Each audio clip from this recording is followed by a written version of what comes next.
The microphone crackled, and a quiet voice came through the studio speakers. "My name is Daniel Reed," the man said, slow and careful, "and I survived ADX Florence." The room fell silent. Even the clock on the wall seemed to stop. Daniel talked about a day when the lights in his cell went out for a few seconds and came back on like a slap. He said he had been alone for so long that the darkness felt like a deep ocean closing over his head. Then, from somewhere down the tier, he heard tapping. Tap, tap, tap. A pattern. The code. Someone else was still there. He pressed his ear to the metal door, his heart racing, and tapped back. The tapping stopped. "That was the first time in years I knew for sure I wasn't the only voice in the dark," he said. He took a breath. But the next sound wasn't tapping. It was a scream, so loud, so close, I thought it was inside my cell. The speakers hissed, and Daniel's voice went quiet, as if he was deciding whether to tell the rest or not. Before he explained the scream, we went back to the beginning, to the day I first met Daniel. It was a spring afternoon in Denver, the kind with bright sun and a cool wind. Daniel wore a plain gray hoodie and sat with his hands folded, like a man trying not to shake.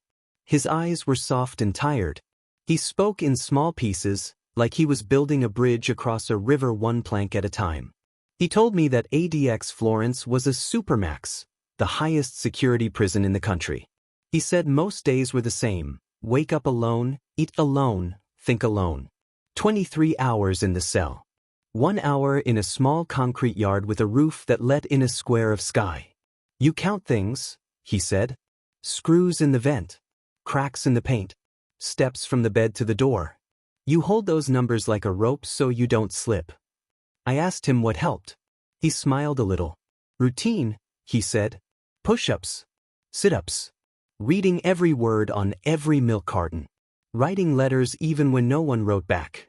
He told me about how he learned to breathe slow, like waves, in and out.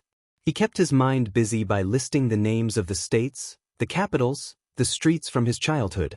I didn't want the empty space to win, he said.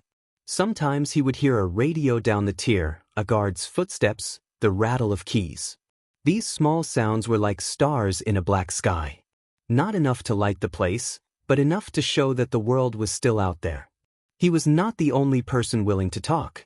Another voice joined our project, a woman named Grace Miller, a counselor who had worked in federal prison. Grace told me about a man she had once helped teach breathing exercises.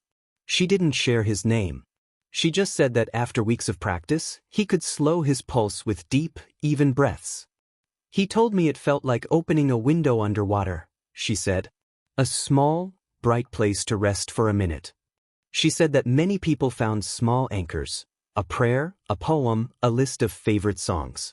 The brain needs a hand to hold, she said, even if the hand is a memory. Daniel returned to the day of the scream. He had been staring at the ceiling, counting the tiny holes in the vent.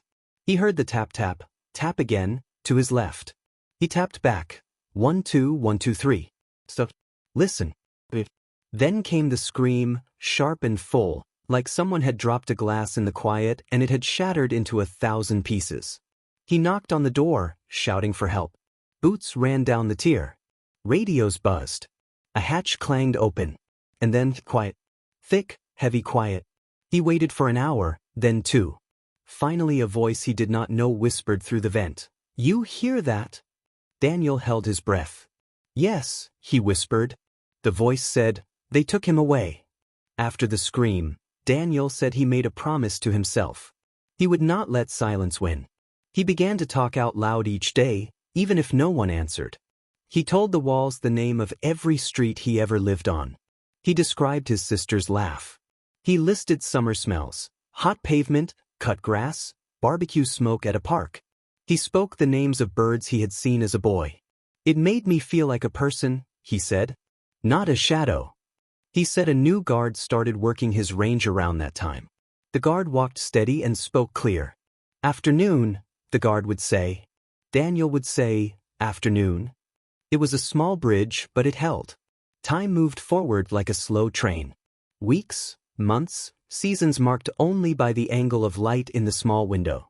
Daniel said one winter morning he saw snow swirl up there like white ash in blue air. He felt a strange peace. Snow means the world is still turning, he said. But the peace did not last. On a different day, he heard banging from 2 cells down, metal on metal, fast and hard. The pattern stabbed through the silence like a fire alarm. Daniel's heart thumped. He pressed his ear to the door. The banging stopped, then started again, even louder. Radios crackled. A voice shouted, "Stand back!" Another voice said, "Now!" The whole tier shook with footsteps. Later, when things grew quiet again, Daniel slid down to sit on the floor. He stared at his hands. He wondered about the man who had banged on the door. He wondered if the man had gotten help, or if the sound had been swallowed by the walls. He looked up at the tiny square of sky and felt it. The scream rang through the concrete like a fire bell, and the little note in Daniel's hand shook. He pressed his back to the door, trying to breathe. Boots pounded the floor outside. Radios cracked with fast voices. A hatch slid open somewhere down the tier. A guard shouted, "Move back from the door." Another yelled, "Medical now." The noise rushed past his cell like a storm and then faded, leaving only the hum of the light and the quick drum of his heart. He bent toward the slot and listened for anything, breathing, tapping words. Nothing. He looked again at the note, "You're not alone."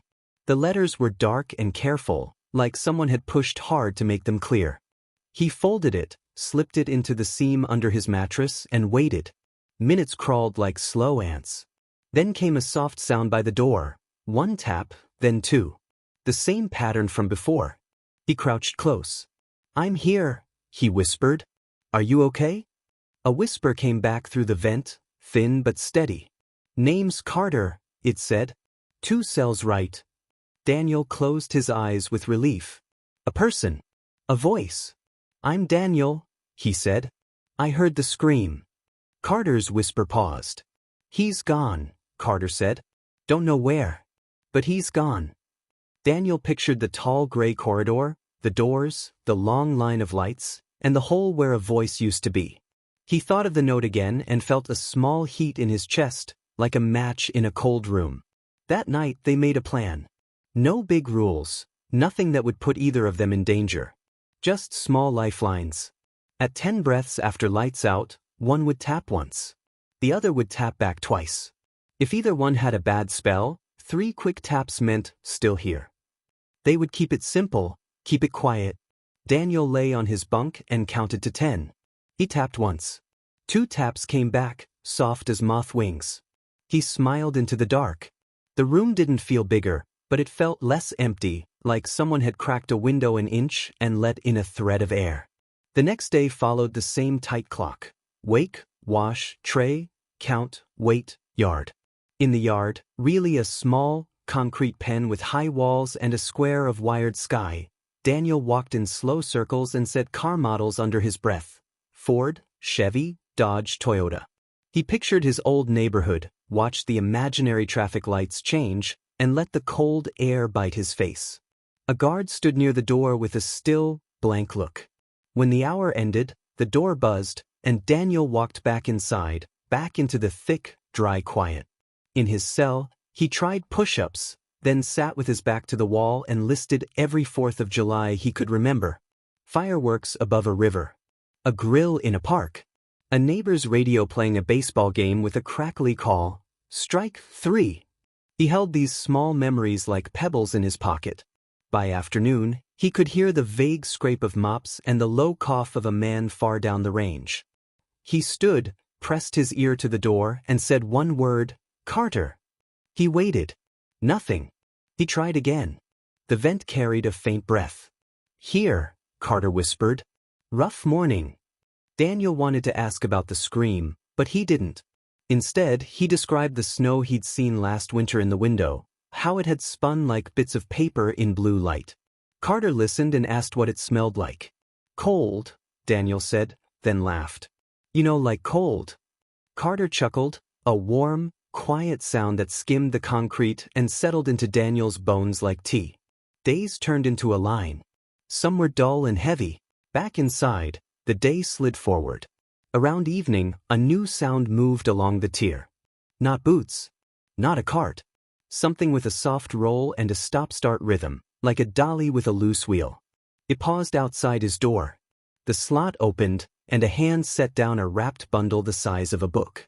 "Legal mail," a voice said. The slot shut. Daniel stared. Legal mail wasn't common for him. He knelt, unwrapped the brown paper, and found a thick envelope with his name and number typed neat and straight. No return address. His fingers tingled. He sat on the bunk and opened it. Inside were photocopies of news articles and a letter. The letter was short, printed in the same blocky, careful hand as the note. "We're recording. Tell it true." A chill ran along his arms. He looked at the articles, short pieces about prison policy, a mention of isolation time, a line about mental health care. Nothing dramatic. But the final page stopped him cold. It was a transcript header, clean and official. "Voices from Inside, Episode 1, ADX Florence."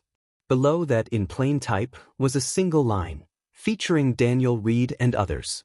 He swallowed. He had not given anyone permission to use his name. He had talked to a counselor years back, but not to a show. He stood up, the paper whispering in his hand, and reached for the vent. "Carter," he said. "You remember that first night? The scream. The pause." "Yeah." Daniel held up the page even though no one could see it. "There's a podcast," he whispered. "My name is in it." Silence. Then Carter said, low and firm, "Daniel, look under the last page." Daniel flipped the stack. Taped to the back was a small plastic square, thin as a credit card. A strip of dirt clung to the edge, like it had been hidden in a wall. The plastic glowed faintly with a green light, steady and alive. It wasn't legal mail.